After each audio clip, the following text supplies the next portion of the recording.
Hello po sa inyong lahat mga ka-crypto. Ako po si Pinoy Crypto Trader at sa video na ito ay atin pong pag-uusapan ang tungkol sa balitang ito kay Shiba Inu kung saan sabi rito ay when will Shiba Inu reach 1 cent? Ayan, kailan nga ba maaabot or aakyatin ni Shiba Inu ang market price na 1 cent?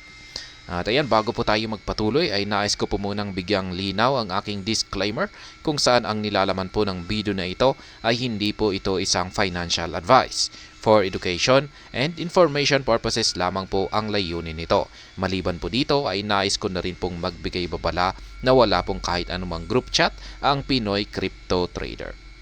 Ayan, sabi rito ay despite being in the midst of a macro bear market, the Shiba Inu community continues to be optimistic.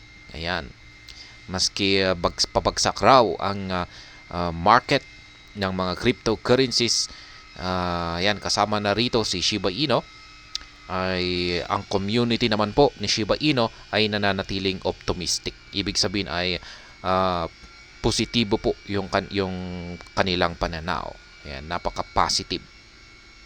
Ayan, the 1 cent dream is far from being tarnished. Ayan, malayo pong yung mga investors or community ni Shiba Inu ay yan, malayo po na yung parang mawalan sila ng tiwala. Yan, sa 1 cent dream na ito.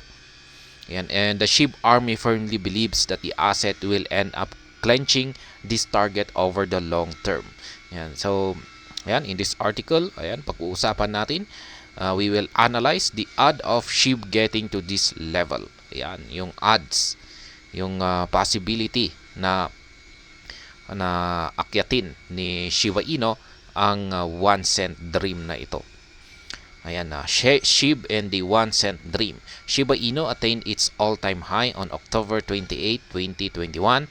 At that time, it successfully peaked at ayan, 40 digits, 8845. At press time on Thursday, October 5, 2023, SHIB was trading with an extra zero, ayan, 0 digits, 7225. This marks a 92% decline from its peak. Ayan. Mula sa all-time high po nito ay bumagsak po ngayon si Shiba Inu ng 92% na decline.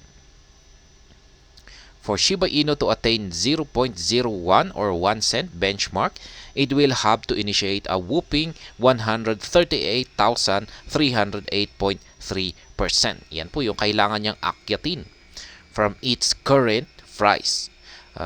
Reaching such a milestone will require substantial growth and significant time. Yan, kakailanganin daw po niya ng substantial growth. Ibig sabihin ay malakihang paglago. Tsaka significant time.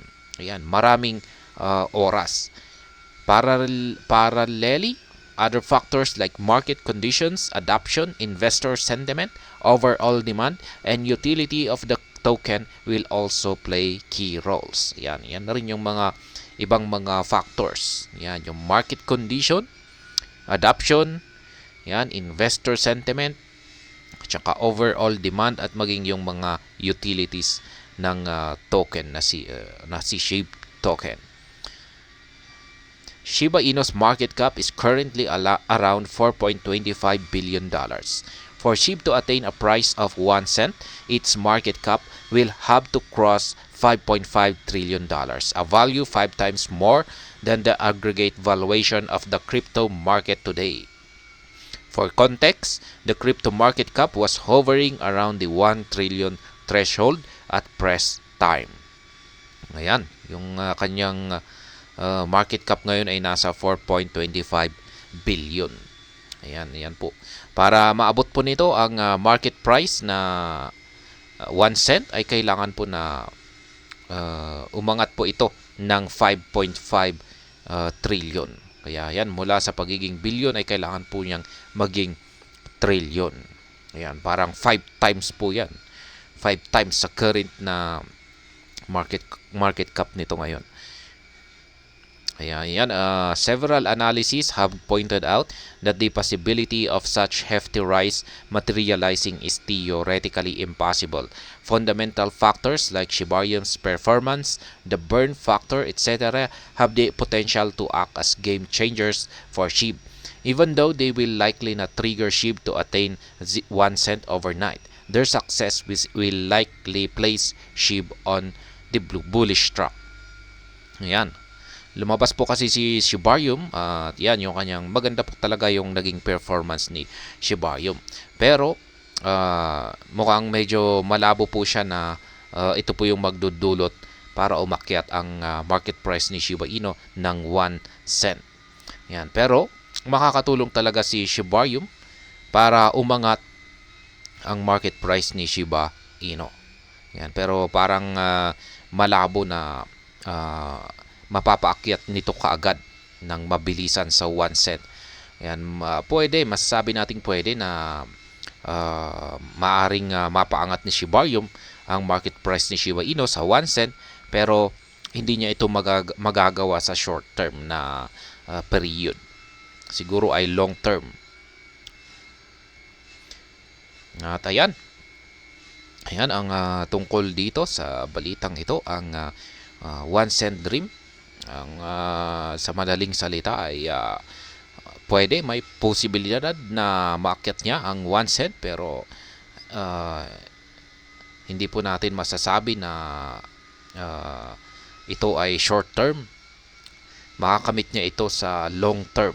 Ayan, medyo matagal-tagal niya bago niya maakyat ang 1 cent dream na ito. At ayan, hanggang dito na lamang po tayo sa video na ito. Sana po ay inyong nagustuhan ang aking paliwanag dito. Kung inyo po itong nagustuhan, ay pakiclick lamang po ang like button nito. Para naman po sa mga bago lamang dito, kayo po ay aking inaanyayahan para mag-subscribe. Pakiclick na rin po ang bell icon nito dahil ito po ang siyang magsisilbing notification nito sa mga bago kong videos na akin pong ina-upload sa aking YouTube channel na ito. Marami pong salamat sa panonood. Ingat po tayo lagi at God bless po sa ating lahat.